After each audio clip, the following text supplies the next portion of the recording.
pousser des cris de joie en acclamant le Seigneur. Les peuples vivants de Dieu acclament le Seigneur. Merci.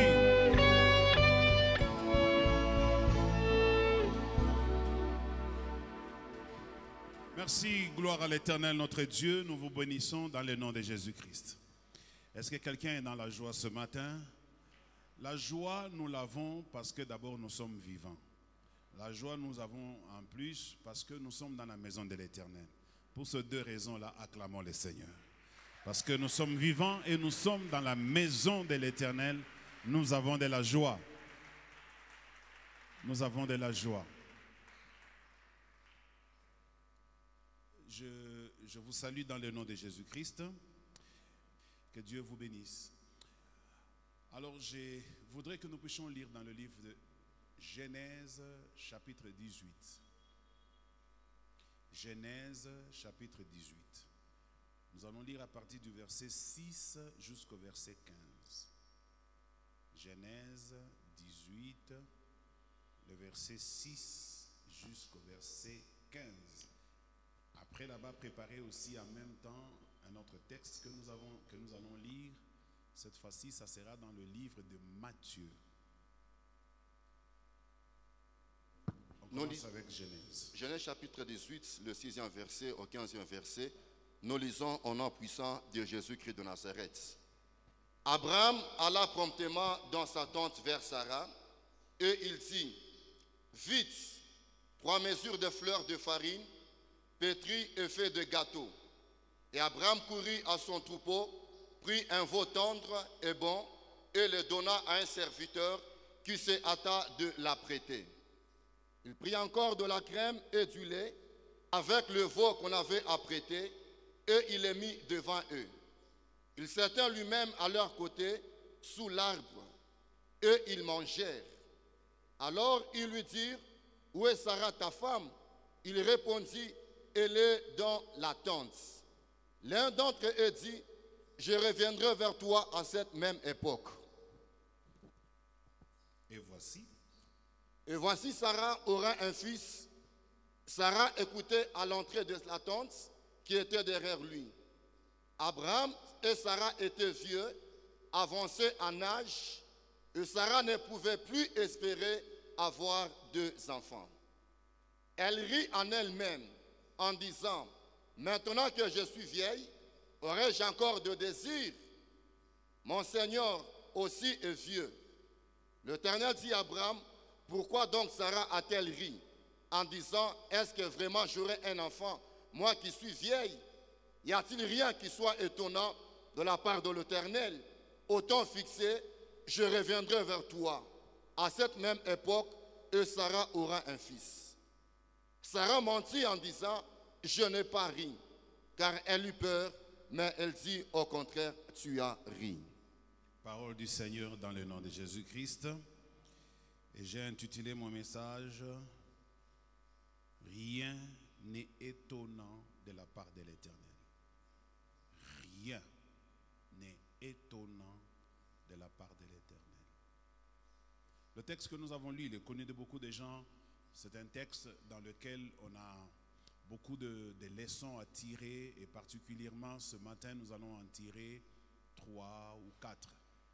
Mais dans l'introduction, je vous dirais qu'il s'agissait de la visite de 3 hommes, même pas la visite, le passage de 3 hommes qui allaient d'une contrée à une autre et qui vont accidentellement ou par hasard, mais je ne pense pas, croiser le chemin de la maison d'Abraham. Lorsqu'ils ont vu la maison d'Abraham, ils étaient en train de passer. Ils n'avaient pas l'intention d'entrer dans la maison. Ils passaient, continuaient leur chemin. Mais ce qui sera intéressant, c'est que Abraham, les voyant passer, il a eu compassion pour ces personnes-là.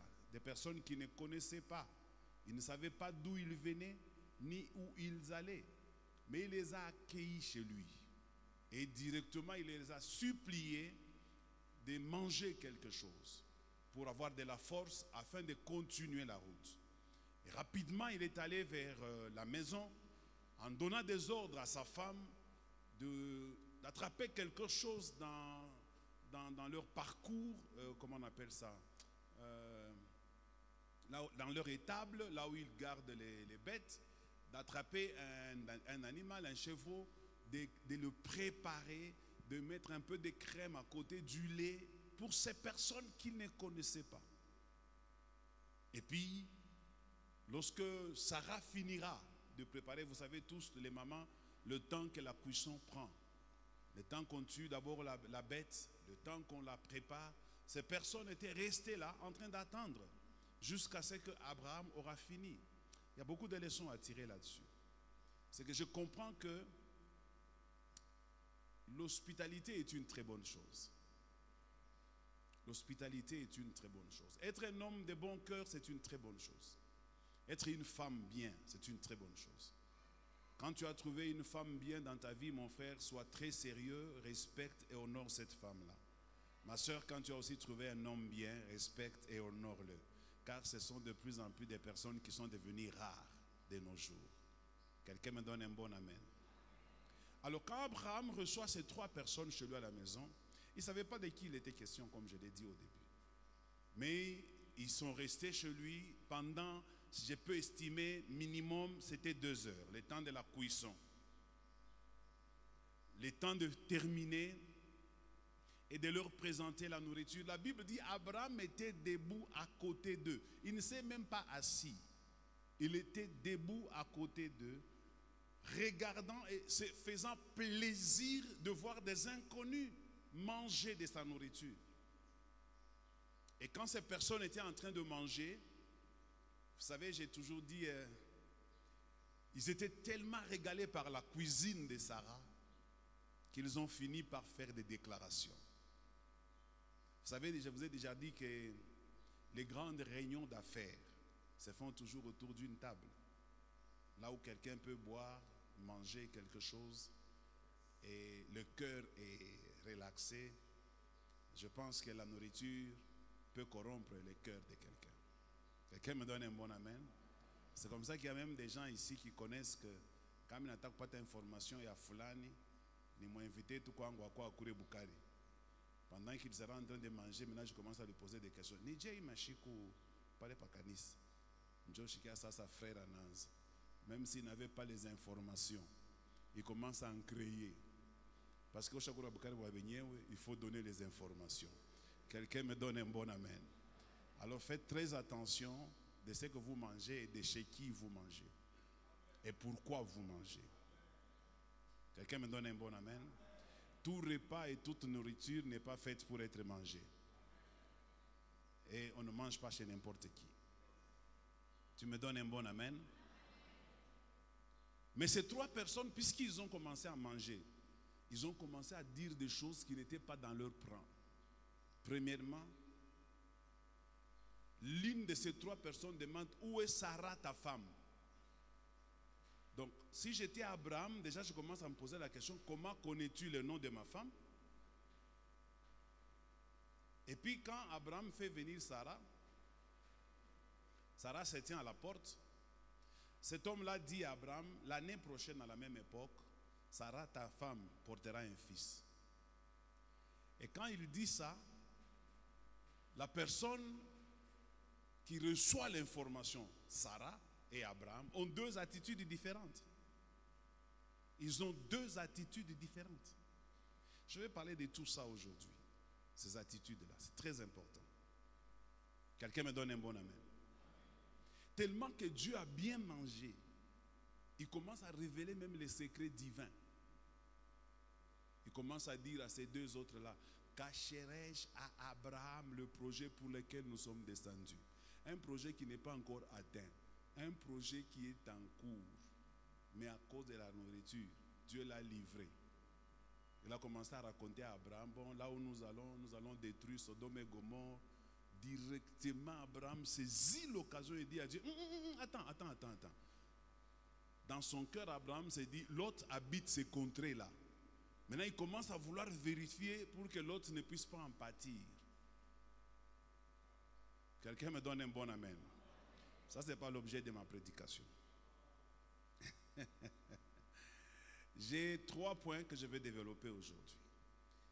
Le premier point, je l'ai intitulé la perception.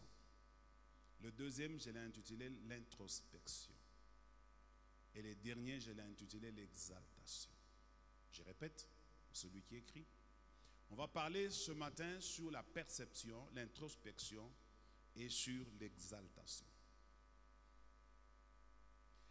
Alors, quand Dieu a vu que Sarah n'a pas bien perçu le message et que ça fait rire Sarah en se disant, je suis vieille. Abraham, qui est censé me donner aussi des enfants, il est vieux. Autrement dit, tous les deux, nous ne fonctionnons plus. Nous n'avons plus du plaisir. Nous n'avons plus les désirs l'un de l'autre. C'est impossible ce que tu dis. Et Dieu maintenant dit à Abraham, pourquoi ta femme Sarah rit? Alors que Sarah n'avait pas réellement ri, visiblement, mais Dieu verra que Sarah a ri. Il dit, pourquoi ta femme rit? Sarah dit, non, non, je n'ai pas ri. La Bible reconnaît qu'elle a menti. Mais Dieu dit, ah si, tu as ri. Quelqu'un me donne un bon amen. C'est à ce moment-là que Dieu dira, y a-t-il rien d'étonnant de la part de l'Éternel? Y a-t-il rien d'étonnant de la part de l'Éternel? Il dit à Sarah, il dit aussi à Abraham. C'est là que je dis, dans mon thème, rien n'est étonnant de la part de l'Éternel. Rien n'est étonnant. Quelle que soit la situation, quels que soient les problèmes, quels que soient les degrés, quelle que soit la pression, je dis rien d'étonnant de la part d'Éternel. Ce qui t'étonne toi ne peut pas étonner Dieu. Ce qui m'étonne moi ne peut pas étonner Dieu. Premier point. Pourquoi alors nous allons parler de la perception? Nous parlerons de la perception parce que le plus grand problème que nous avons aujourd'hui, nous les humains, vis-à-vis de Dieu, c'est un problème de perception. La perception, c'est une manière d'abord de percevoir, mais je dirais ça autrement, c'est une manière d'apprécier, une manière de comprendre certaines choses. C'est ça la perception. Comment est-ce que tu apprécies? Comment est-ce que tu comprends certaines choses? Nous avons ce problème. Vous et moi, nous avons ce problème-là. Notre perception des choses peut nous jouer des sales tours. Notre perception des choses peut nous empêcher des grandes bénédictions. Notre perception des choses peut faire en sorte que nous puissions passer à côté de notre bénédiction. Je prends le cas d'Abraham. Abraham, personne ne lui avait dit que ces 3 personnes venaient du ciel. Mais sa perception a poussé Abraham à dénicher ce que personne dans cette contrée n'avait déniché. Ces personnes n'ont pas commencé leur parcours chez Abraham parce qu'ils venaient de quelque part en allant vers quelque part. Ces personnes, quand ils vont arriver à Sodome et Gomorrhe, les habitants de Sodome n'ont pas eu la perception de comprendre de qui ils avaient affaire, à qui plutôt ils avaient affaire. Regardez les mêmes personnes, quand Abraham les voit, Abraham les invite chez eux sans les connaître. Ces personnes ne se sont jamais présentées devant lui, ils ne se sont jamais présentés devant les habitants de Sodome. La perception. Même Sarah, la femme d'Abraham, n'avait pas la bonne perception de ces personnes. Pour Sarah, c'était des hommes ordinaires. C'est comme ça que quand ces personnes parlaient, Sarah, pour lui, ça ne pouvait être que l'une de ces prophéties qui ne se sont jamais réalisées. Parce que Sarah se rappelait de toutes ces promesses qu'Abraham lui disait, comment Dieu l'avait appelé, et toutes les promesses que Dieu lui disait, qu'il sera le père de la multitude. Sarah a entendu ça de sa jeunesse jusqu'à ce qu'elle ait vieilli. S'il vous plaît, nous parlons d'une femme qui a 100 ans et un mari qui a 120 ans. C'est des vieillards. C'est des gens qui n'ont plus de désir. Leur espoir est déjà parti. Ils n'ont plus à espérer quoi que ce soit. C'est comme ça qu'ils sont allés fabriquer Ismaël avec Agar en se disant, avant qu'il ne soit trop tard pour Abraham, lorsqu'il avait encore 90 ans, rapidement, avant que tu ne sois foutu, incapable de donner naissance, prends même ma servante ici, Agar. Profite encore, comme tu peux encore faire quelque chose, fais un enfant avec elle. Peut-être que nous n'avions pas bien compris Dieu. La perception. La perception amène quelqu'un à commettre des erreurs et à détruire sa vie. La perception amène quelqu'un qui est à l'église des années à ne jamais comprendre les choses qui se passent autour de lui. Parce que dans la perception, on doit être capable de réfléchir, de comprendre et de bien comprendre. La perception, c'est aussi autour des hommes. Comment est-ce que tu perçois certaines personnes? Comment est-ce que tu vois les gens? Qui sont-ils pour toi? Les hommes autour de toi, que représentent-ils pour toi? Les frères, les sœurs, les pasteurs, même le pasteur. La perception que tu as de ton pasteur te permettra de recevoir de lui ou de ne rien recevoir de lui. Oui. Ah oui. Si dans ta perception, tu es comme Sarah, c'est un homme comme tous les hommes, buvant, mangeant comme tous les hommes et qui mourra un jour, eh bien tu riras comme Sarah. Mais si dans ta perception, tu comprends, tu recevras. Tu recevras selon ta manière de voir les choses, selon ta façon de comprendre les choses. Tu recevras et tu seras béni. Quelqu'un me donne un bon amen. Tout est fonction de ça, la perception. La perception des choses autour de nous. J'aimais l'exemple que l'ancien Simon a donné. Très vrai et très profond. La perception. Quelle est la perception que tu as de l'argent que Dieu met à tes côtés? Quelle est la perception? Chacun vient d'une tribu, chacun vient d'une famille, d'une éducation. Et ce sont ces tribus, éducation et famille, et chacun a une histoire, un passé. Ce sont toutes ces choses-là qui nous ont fabriqué notre perception. Et c'est comme ça que devant une même réalité, nous n'avons pas la même perception. Devant une même prédication, nous n'avons pas la même perception. Devant un ordre donné, nous n'avons pas la même perception. Parce que nos backgrounds, c'est-à-dire notre passé, notre tribu, notre provenance, nous influencent dans notre perception. Et la plupart des conflits que nous avons dans le monde sont dus à la perception. Comment est-ce que nous percevons les choses? Quand l'ancien Simon vous dit, c'est une parole de la Bible, dite par le Seigneur Jésus lui-même. Vous croyez au Seigneur Jésus, mais vous doutez par moments des paroles qui sont sorties de sa bouche. Quand le Seigneur vous dit, ne vous amassez pas les trésors sur la terre, là où la rouille et la ruine peuvent détruire et les voleurs peuvent vous voler. C'est pour vous une chanson? C'est pour vous un moral? Ou bien c'est pour vous une motivation? Ou c'est un entretien de votre âme? Ça veut dire quoi? C'est la perception qui fait la différence. Si quelqu'un pour lui, bon, c'est une parole de la Bible, elle reste dans la Bible, c'est sa perception. Même si vous répétez cette parole 50 000 fois, sa perception prendra toujours la considération comme si c'est une parole de la Bible.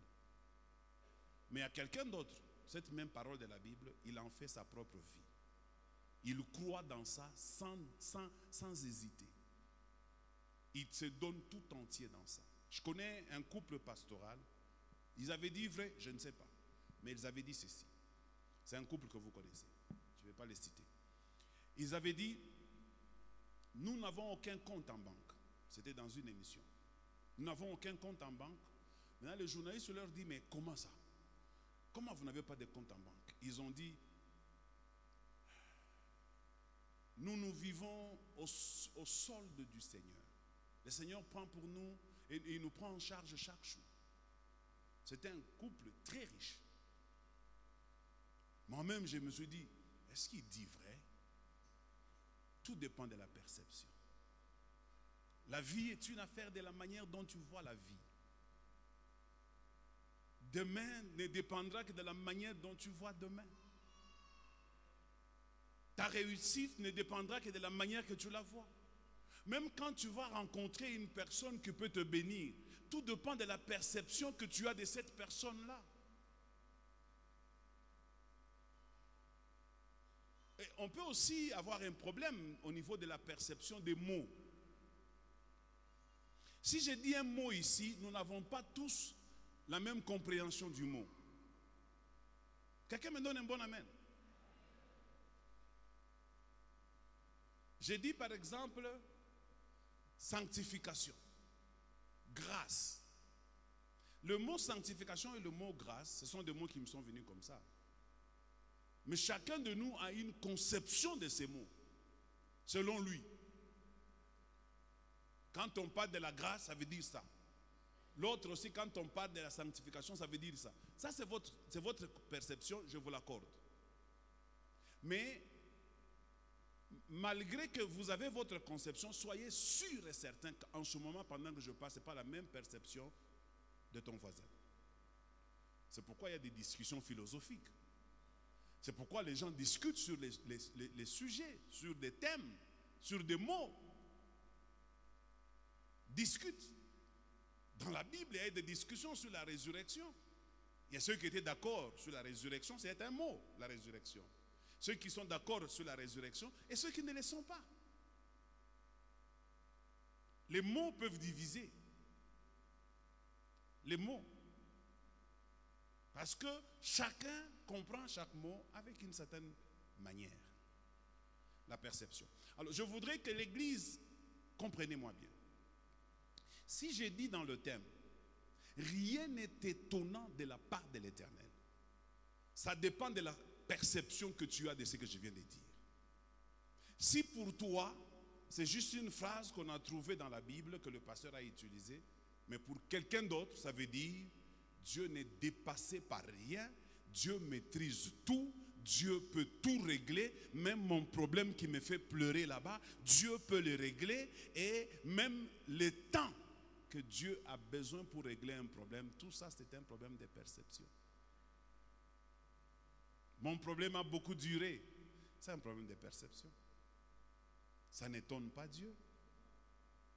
Dieu est capable de les résoudre. Je vous dis, Dieu est capable de résoudre un problème ce matin, pendant que nous sommes dans ce culte, avant que le culte termine. Un problème qui t'a fait pleurer, un problème qui a duré, un problème pour lequel tu n'as pas trouvé de solution. Ce matin, avant que tu ne sortes de cette barrière-là, tu peux changer de langage. Dieu peut te surprendre. Lorsque Abraham invitait les 3 personnes, Abraham ne savait pas ce qui allait se passer à la fin. Lorsque Dieu a dit, l'année prochaine, à la même époque, ta femme. Tu sais, avant Dieu parlait à Abraham avec une incertitude, en disant, Abraham, je jure, je te bénirai. Je rendrai ton nom grand. Tu seras la source des bénédictions de plusieurs, sans dire à quelle époque. C'était toujours au futur.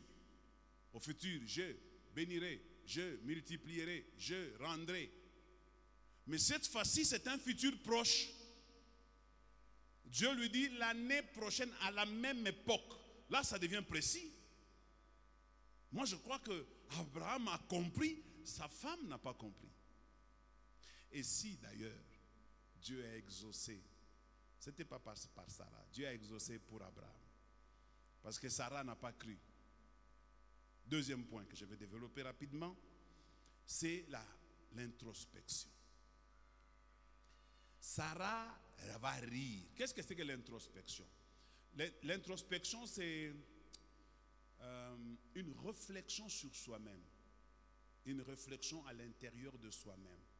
C'est ça l'introspection. Quand un homme rentre en lui-même et commence à réfléchir sur ses sentiments, ses problèmes, il fait l'introspection.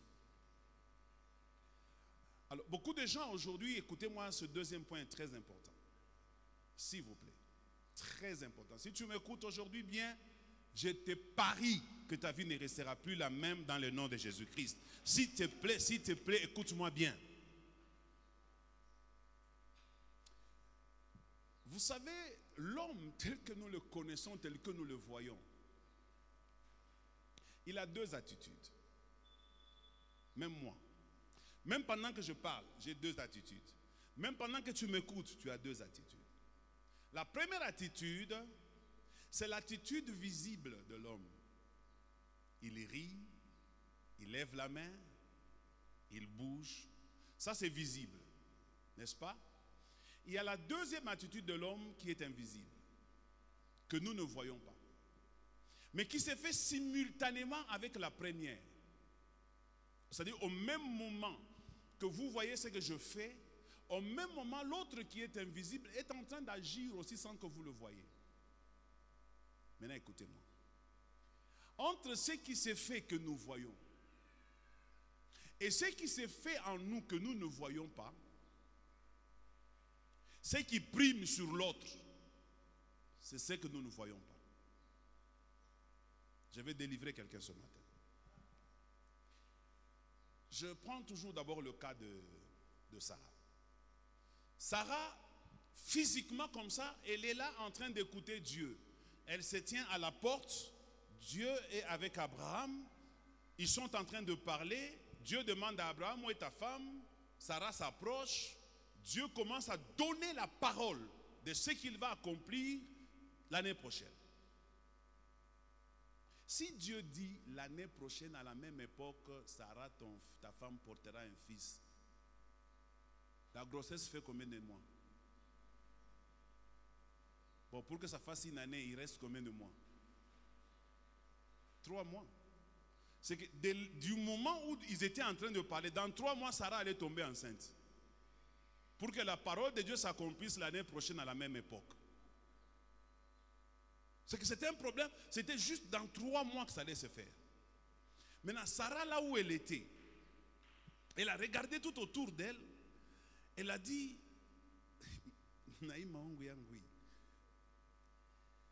Abraham mwenye ataanzia wapi? Na atamkamatisha? Parce que kuvala manguo, minjo binamsaidia kavale manguo, atenizarisha chini. Mais ce qu'elle dit là, Abraham n'entend pas, n'est-ce pas? Et tous ceux qui sont autour d'elle n'entendent pas. Mais heureusement, Dieu lui entend. Dieu entend nos pensées. Et nos pensées, nous les avons 24 heures sur 24. Nos pensées ne s'éteignent jamais. L'homme pense, même s'il ne parle pas. Il est en train de penser. Peut-être que beaucoup vit mon tumbo ke moule. Peut-être même qu'on a ria. Peut-être même qu'on a tcheka. Parce qu'il y a des choses qui se font autour de lui-même et des choses qui se font en lui-même. Et ce sont ces choses qui se font en nous-mêmes qui sont très dangereuses.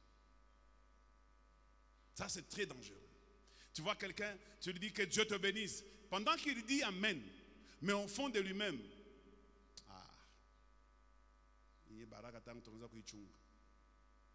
mais la personne a dit Amen. Je peux dire, Moussé Simon, viens ici, j'ai une bénédiction à te donner. Moussé Simon se lève. Vous tous, vous le voyez se lever. Il vient vers moi. Vous dites aujourd'hui, Simon sera béni. Mais lui-même, au fond de lui-même, dit, est-ce que, au fond de lui, quelqu'un me donne un bon amen. Sarah murmure au fond d'elle-même. Beaucoup de gens, je dis et j'insiste, beaucoup de gens ont de mauvaises pensées dans leur cœur. Même pendant l'adoration.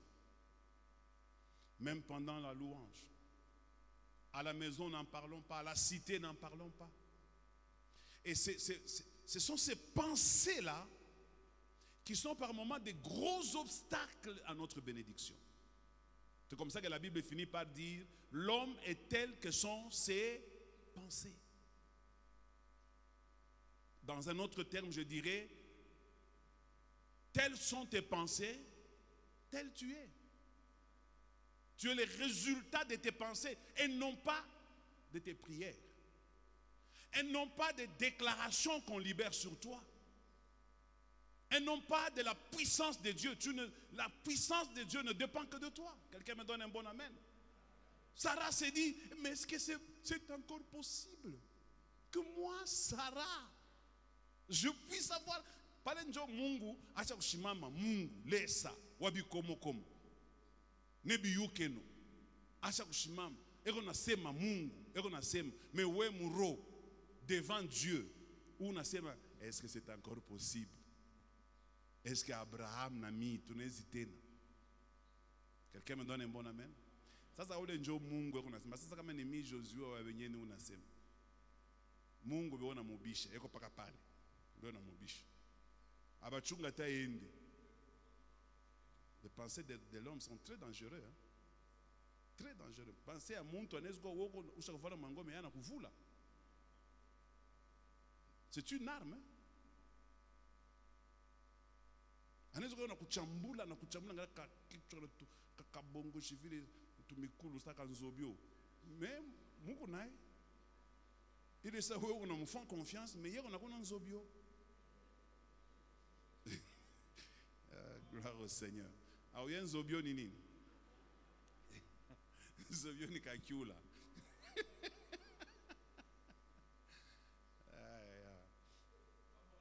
Gloire au Seigneur. Les pensées sont très dangereuses. Ah, j'aime une femme. J'aime cette femme-là. Cette femme, ah non. Regardez ce qui va se passer dans sa vie.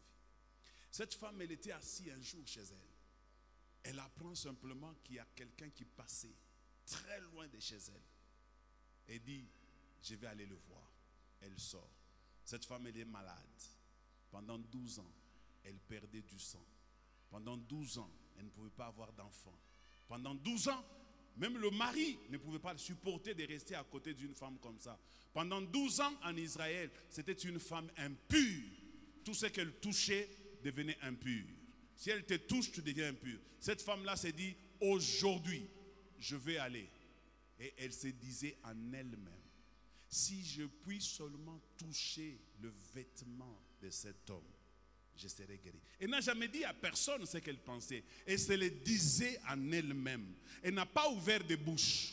Jésus ne lui a pas imposé la main. Mais elle se disait en elle-même, si je puis toucher seulement le vêtement de cet homme, je serai guéri. Et la foule était là. Elle devait frayer un chemin pour atteindre son objectif. Et pendant qu'elle frayait le chemin, elle se disait toujours en elle-même, si je puis atteindre cet homme et toucher son vêtement, je serai guéri. Donc elle s'est répétée cette parole tout le parcours. Jusqu'à ce qu'elle a fait ça. Et elle a été guérie. Et puis Jésus lui-même se dit, oh, qu'est-ce qui se passe ici? Une force est sortie de moi. Pierre, ma brutalité, mais comment tu peux dire, qui m'a touché? Tu ne vois pas qu'il y a beaucoup de gens autour de toi. Je dis, non. Quelqu'un m'a touché. Cette femme s'est appropriée sa guérison. Non pas par ses déclarations, mais par ce qu'elle dit en elle-même. Par ce qu'elle s'est dit. Ce que tu te dis en toi-même, c'est ce qui va arriver. Je te le dis au nom de Jésus-Christ. Si ce que tu te dis en toi-même devient conforme à ce que tu confesses, aïe, là, on a quoi Masashi, on a quoi Bunduki, personne ne pourra t'arrêter, le diable va te craindre, rien ne sera étonnant pour toi, tu seras comme Dieu, tu feras des miracles, rien ne te résistera. Je dis cela au nom de... Waouh! J'ai aimé cette femme. J'ai aimé cette femme. Vous savez, vous avez l'occasion de connaître son histoire. Mais elle n'avait jamais une histoire parallèle à laquelle elle devait se fier. C'est elle qui a créé son histoire. Quand vous prenez l'Ancien Testament, jusqu'à là où on parle de cette femme. Jamais il y a eu une histoire comme ça, ou à peu près comme ça dans la Bible. Cette femme a tenu, elle a créé quelque chose. Oh non, non, non, non, non, non. Je vais la chercher si j'ai l'occasion de la voir au ciel. Je vais lui poser la question, cette idée t'est venue comment? Parce que nous, ici au Congo, on ne fait que ce qu'on a vu les autres faire. Toi, tu as fait comment? Ba Congolais kama na mwenzaka na lamuka pala na kuyo kumbele na kwa na tonga magocha pa mina mombe na bote na wana kuyi njo ba Congolais bane kalaka. Au yo ye nini musukumu. Wasa minjo bois na mini profiter. Ça c'est mais elle n'a pas vu. Elle ne connaît personne qui a fait ça. Elle se dit en elle-même, si j'ai réussi, donc son combat, c'est atteindre cet objectif qu'elle se poursuivait. Elle murmurait ça, elle respirait ça. C'est ce qui l'a motivée, malgré les obstacles. Elle a surmonté tous les obstacles à cause du feu qui brûlait en elle. Quel est le feu qui brûle en toi? Quel est le feu qui brûle en toi? Qui te pousse à faire quoi?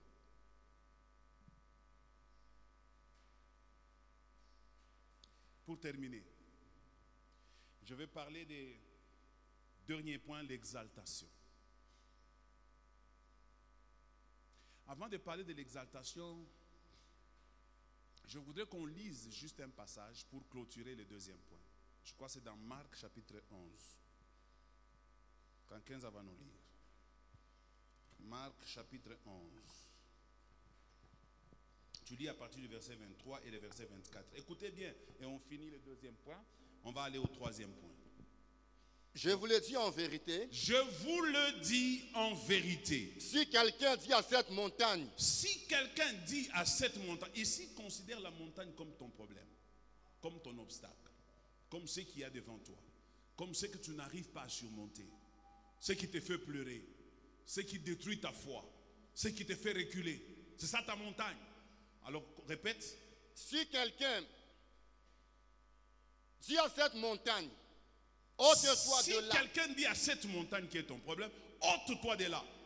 Et jette-toi dans la mer. Et jette-toi dans la mer. Et s'il ne doute point à son cœur. S'il ne doute point dans son cœur. S'il ne doute pas. Parce que beaucoup de gens disent, mais Jésus avait dit, pourquoi nous ne voyons pas? Parce que nous doutons dans notre cœur. Parce que nous doutons dans notre cœur. Continue. Mais crois. Mais il croit, comme cette femme-là, qui n'a pas douté un seul instant, qui croyait en elle. Elle n'a pas douté. Si elle avait douté un seul instant, elle allait rebrousser chemin. C'est ce qui fait beaucoup de gens. Il peut s'engager dans une chose, mais il doute à un certain moment, il hésite en réfléchissant, en rentrant en lui-même. Il commence à revenir sur sa décision. Il se dit, est-ce que je ne suis pas en train de m'égarer? Est-ce que je ne suis pas en train de faire une erreur? Et il commence à créer un doute. Et s'il doute, il ne peut plus croire. Et il ne peut plus recevoir. Continue. Mais crois que ce qu'il dit arrive. Mais s'il croit que ce qu'il dit arrive, il le verra s'accomplir. Il le verra s'accomplir. Continue 24. C'est pourquoi. C'est pourquoi. Je vous dis. Tout ce que vous demanderez. Tout ce que vous demanderez. En priant. En priant. Croyez. Croyez. Que vous l'avez reçu. Croyez. Amen. Croyez. Amen. Croyez. Alléluia. Croyez. Dans tout ce que vous demandez en priant. Croyez. Amen. Croyez. Amen. Croyez. C'est tout. Amen. Dis à ton frère, crois. Crois. Et puis, il termine en disant, que vous l'avez reçu. Croyez que vous l'avez reçu. Croyez que vous l'avez reçu. Ce que j'ai demandé en priant, je dois croire que je l'ai déjà reçu. Et Amen. Conséquence, et vous le verrez s'accomplir. Voilà. Cette femme, quand elle allait, elle n'a pas douté un seul instant. Elle croyait en son cœur que si je touche seulement son vêtement. Elle était déjà guérie avant même de le toucher. Avant même de le toucher, elle était déjà guérie. Troisième point, l'exaltation. L'exaltation, j'ai préféré parler de ça. Pourquoi? Parce que je me suis dit, bon, nous avons parlé de la perception. Nous avons parlé de l'introspection. Nous avons dit que les deux éléments sont très dangereux parce que ça peut bloquer l'avancée de l'homme, ça peut bloquer l'avancée d'une église, ça peut bloquer l'accomplissement des promesses de Dieu et même l'accomplissement de nos prières. Ces deux éléments, notre perception et notre manière de réfléchir sur nous-mêmes. Alors, la solution pour que nous ne soyons pas victimes de cela, tout homme est victime de ça. J'ai dit tout homme est victime de ça. La solution, moi je la trouve, je l'appelle l'exaltation. Pourquoi je parle de l'exaltation? Parce que par exaltation, j'entends faire taire tout ce qui est négatif. Élever tout ce qui est positif. Croire dans ce qui est sorti de la bouche de Dieu. Faire taire tout ce que même mon cœur peut me dire. Donc je dois aller même jusqu'à être en contradiction avec mon cœur. Parce que ton cœur peut te dire des choses, mais si tu n'es pas en mesure de contredire ton cœur, tu ne peux pas exalter Dieu. Tu ne peux pas exalter Dieu. Beaucoup de gens vivent dans cette contradiction entre lui, ce qu'il désire et ce que lui dit son cœur. C'est comme ça que la Bible dit que tout ce qui est vrai, tout ce qui est honorable, tout ce qui est aimable, tout ce qui est juste, tout ce qui est droit, tout ce qui est digne de l'approbation, tout ce qui est digne de louange, soit l'objet de vos pensées. Travaillez, Église, que vos pensées ne soient habitées que par des choses qui sont vraies, des choses qui sont honorables, des choses qui sont dignes de louange, dignes d'approbation, des choses qui sont correctes, des choses qui sont justes, des choses qui sont dignes de louange. Si vous réussissez à nourrir vos pensées, votre esprit de ces choses, vous allez voir que vous aurez une vie victorieuse. Vous allez voir que des chemins seront balisés. Vous allez voir qu'aucun obstacle ne tiendra devant vous.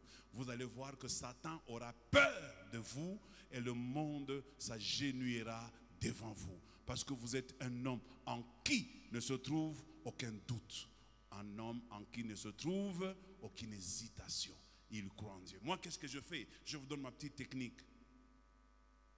Moi, quand je sens qu'il y a de la pression qui vient de l'extérieur et qui commence à tirer mon cœur, à étouffer mon cœur, je me dis, c'est un terrain favorable pour que le diable agisse dans ma vie. Parce que le diable aime un terrain pourri comme ça. Un terrain de doute, un terrain d'incertitude, un terrain où la personne ne croit plus en Dieu, un terrain où la personne est devenue formaliste. Tu fais des choses par formalité. Le diable aime ça. Ça devient un terrain pour lui. Il vient s'asseoir pour régner dans ta vie. Maintenant, qu'est-ce que moi je fais? Si ça me fait pression, mon petit secret, je cherche un cantique. Je commence à chanter ça, à murmurer ça dans mon cœur. Je peux murmurer un cantique pendant 4 heures. Si je sors dans un cantique, j'entre dans un autre, sans que je chante ça à la bouche.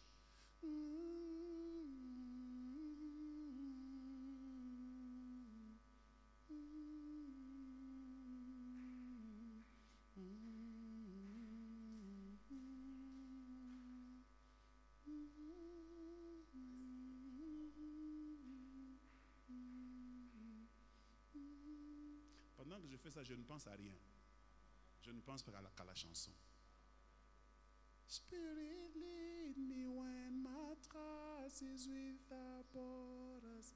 Let me walk upon the waters wherever you call me. Take me deep and then my feet could ever wander, and my faith will be made stronger. In the presence of my Savior. Et cette mélodie, je peux la chanter toute une journée. Toute une journée, je suis comme ça. Même si je suis seul, même si j'ai des gens, je la murmure au fond de moi-même. Pour que je ne ressemble pas à Sarah. Pour que je sois un terrain favorable pour recevoir la bénédiction de Dieu.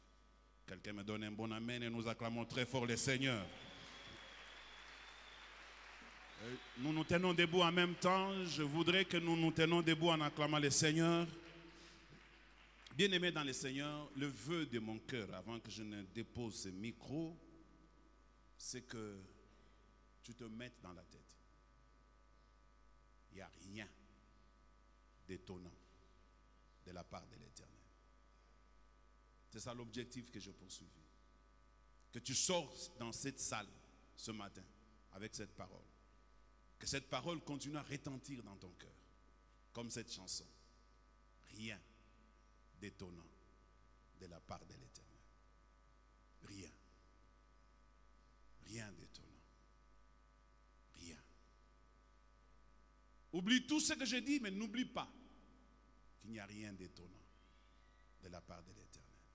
Alors je veux que tu pries avant que je ne termine. Que tu dises à Dieu, ce problème qui me fait pleurer, à partir de maintenant, je le jette derrière moi. Il ne sera plus devant moi. Devant moi, je vais t'exalter. Devant moi, je vais t'élever. Devant moi, je vais te proclamer.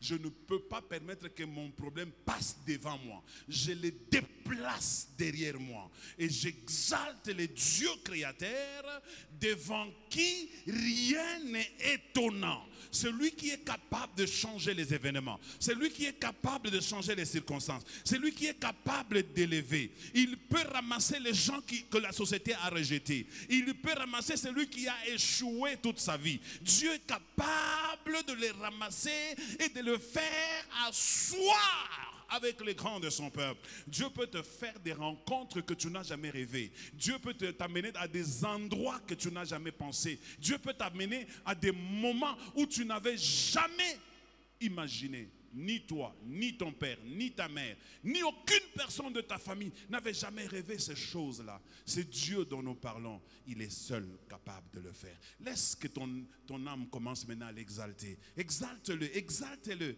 Et que tu deviennes un exaltateur de Dieu. Que tu deviens un exaltateur de Dieu. Exalte-le, exalte-le. Dis Seigneur, je t'aime. Seigneur, je t'aime. Je crois en toi. Je sais que tu n'es pas dépassé par les événements. Même si ça me dépasse, même si ça veut me tuer, même si ça m'affaiblit, même si ça m'anéantit, même si ça me décourage, mais ça ne te dépasse pas toi. J'ai confiance en toi, éternel Dieu. Prie s'il te plaît mon frère, prie et dis à Dieu, viens occuper mon cœur, viens occuper mes pensées, viens occuper mon âme, viens occuper ma vie. Je vais aller de l'avant avec toi, je vais réussir avec toi, je vais bannir la peur, je vais bannir le doute, tous les autres sentiments, je vais les bannir. Je veux tout simplement que tout ce qui est vrai, tout ce qui est honorable, tout ce qui est droit, tout ce qui est juste, tout ce qui est digne d'approbation et tout ce qui est précieux, tout ce qui est digne de louange fasse l'objet de mes pensées. Que cela fasse l'objet de mes pensées. Je vais entendre quelqu'un prier le Seigneur. Quelqu'un prie le Seigneur. Père, enlève-moi les pensées, les backgrounds familiales, les backgrounds que j'ai reçus de mon expérience, de mes déceptions, de mes combats. Là où j'ai échoué, ça continue à me rappeler. Oh Dieu, tout-puissant, créateur du ciel et de la terre, je rends grâce à ton nom. Je rends grâce à ton nom, Seigneur, de m'avoir créé. Je rends grâce à ton nom de m'avoir fait victorieux. Je rends grâce à ton nom de m'avoir donné la supériorité sur la sorcellerie. Je rends grâce à ton nom de m'avoir donné la victoire sur le péché. Je rends grâce à ton nom de m'avoir donné, éternel Dieu des armées, un avenir glorieux, une destinée qui ne dépend que de toi. J'enlève en moi tout ce qui ne glorifie pas ton nom. J'enlève à moi tout ce qui ne glorifie pas ton nom. J'enlève à moi tout ce qui ne fait pas avancer. J'enlève à moi tout ce qui me fait reculer. J'enlève à moi, éternel Dieu, tout ce qui me nivelle vers le bas. Je vais me libérer dans le nom de Jésus. Je vais me libérer en t'adorant. Je vais me libérer en t'exaltant. Je vais me libérer en te louant. Je vais me libérer en te proclamant comme roi et Seigneur. Je vais me libérer parce que tu es mon Dieu. Tu es mon Dieu, tu es mon roi. Je me libère de tous les fardeaux de la vie. Je me libère de tous les fardeaux de la vie, les fardeaux de la société, les fardeaux de la vie, les fardeaux de la société. Je me libère dans le nom de Jésus. J'invite l'action du Saint-Esprit. J'invite l'intervention du Saint-Esprit dans mon âme, dans mon esprit, dans mon cœur, qui me rende capable, qui me rende suffisant, qui me rende en mesure d'accomplir de grandes choses avec toi. Comme cette femme qui en marchant se disait en elle-même, elle se disait en elle-même,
frère et ma soeur, que tu réalises par ta perception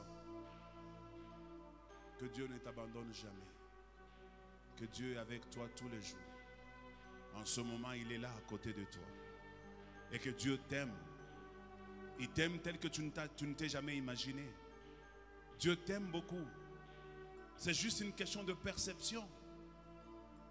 C'est juste une question de perception et de ce que tu t'es dit en toi-même. De ce que tu t'es dit en toi-même. Comment tu le perçois, c'est Dieu?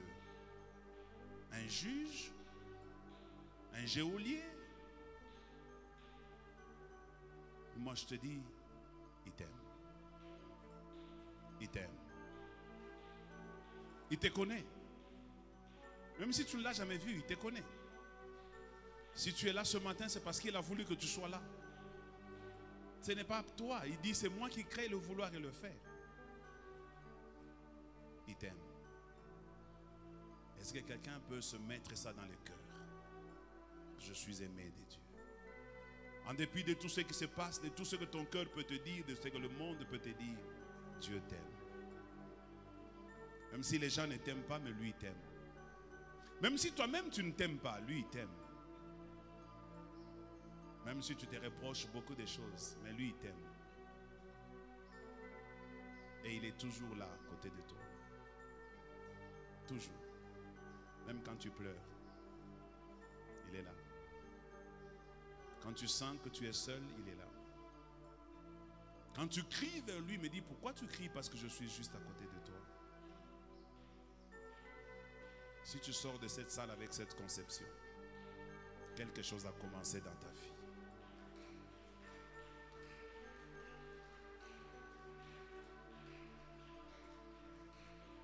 Dans cette attitude, je voudrais demander à ceux qui vont présenter les examens d'état demain.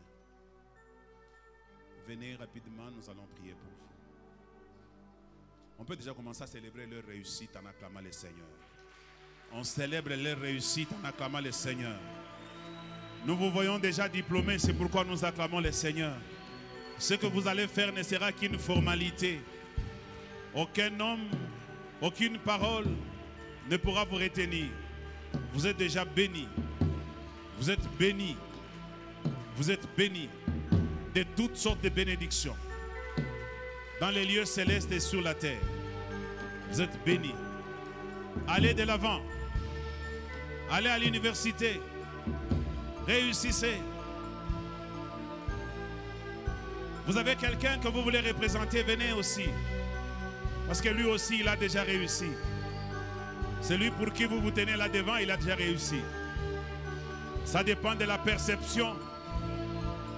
Ça dépend de ce que vous vous dites en vous-même. Nous exaltons Dieu. Nous exaltons Dieu. Parce qu'il dit, si nous demandons, si nous prions, nous devons croire que nous avons déjà reçu. Nous devons croire que nous avons déjà reçu. Oui. Nous avons déjà reçu. Félicitations. Maintenant, vous-même dessinez votre pourcentage. Dessinez ça. Prenez le temps de dessiner. Si c'est 60, mettez 60. Tout dépend de ce que vous croyez. Comment ça, à Panamique ou 60, à Panamique ou 50. Qui te soit fait selon ta foi. À ta parole, on est à 70. Oui, on est mourant, on a chiadji. C'est ça que je viens de prêcher maintenant là. C'est justement ça que je viens de prêcher. Levez les mains. Père, dans le nom de Jésus-Christ, je bénis ces enfants. Je les bénis parce qu'ils sont notre avenir, ils sont notre avenir, ils sont notre futur. Je les bénis parce qu'ils ne savent pas où aller. Ils n'ont de salut qu'en toi. Ils vivent dans un monde d'adversité, un monde de tourment, un monde sans pitié. Un monde où on leur en veut, on veut qu'ils échouent. Un monde où on veut célébrer leur défaite. Mais heureusement qu'ils sont là, dans cette salle, pour représenter. Nous déclarons dans le nom de Jésus-Christ, le Dieu dont nous sommes serviteurs, celui qui nous a parlé ce matin et qui nous a dit qu'il n'y a rien d'étonnant de sa part. Il va vous étonner. Et il va étonner ceux qui vous combattent. Soyez bénis. Obtenez le pourcentage que vous désirez. Impressionnez tout le monde. Que la gloire revienne à Dieu. Aucune malédiction, ni enchantement, ni magie ne pourra agir sur vous. Seule l'onction du Saint-Esprit vous couvrira du début de l'examen jusqu'à la fin. Vous ne manquerez aucun examen. Vous ne connaîtrez aucun accident. Vous ne tomberez pas malade pendant cette période. Tout se passera comme dans un rêve. Et vous vous réveillerez comme ça. On vous a proclamé. Vous êtes diplômé. Parole du Seigneur. Nous acclamons très fort les Seigneurs. Alors nous nous tenons tous debout. Nous sommes arrivés à la fin de notre culte. Nous nous tenons debout. Nous allons prier pour clôturer. Et j'aime bien quand nous mettons la main sur le cœur, parce que c'est du cœur que viennent les mauvaises pensées. Et la Bible dit, c'est dans les cœurs que se trouvent les sources de la vie. Dans les cœurs viennent les mauvaises pensées, mais dans les cœurs viennent aussi les sources de la vie. Mais il ne faut pas qu'une même source produise la mort et la vie en même temps. C'est pourquoi tu tiens ta main sur le cœur, pour que ton cœur ne produise que la vie. Que ton cœur ne te produise pas la mort, qu'elle ne te produise que la vie. Je vais prier. Père, au nom de Jésus, nous sommes arrivés à la fin de ce culte. Je bénis mon frère et ma soeur qui est venu participer à ce culte. Et nous sommes en train de rentrer. Mais nous voulons, éternel Dieu, la main que nous avons posée chacun sur son cœur, soit un contact avec toutes les parties du cœur. Tout ce qui entre en ligne de compte, soit pour nous propulser ou pour nous retarder. Je prie dans le nom de Jésus que mon frère aille de l'avant, qu'il réussisse. Que son cœur ne s'érige pas en opposition. Que son cœur ne soit pas un terrain de prédilection dans lequel le diable vient jouer pour arracher et détruire sa destinée. Comme nous l'avons dit, que dans ces cœurs-là, on n'y trouve que des choses qui sont vraies, des choses honorables, des choses qui sont justes, des choses qui sont droites, des choses qui méritent l'approbation, des choses qui sont dignes de louange dans ces cœurs, afin que la gloire de Dieu apparaisse dans nos vies. Soyez bénis. Allons dans la paix du Seigneur. Que Dieu nous bénisse. Nous acclamons le Seigneur.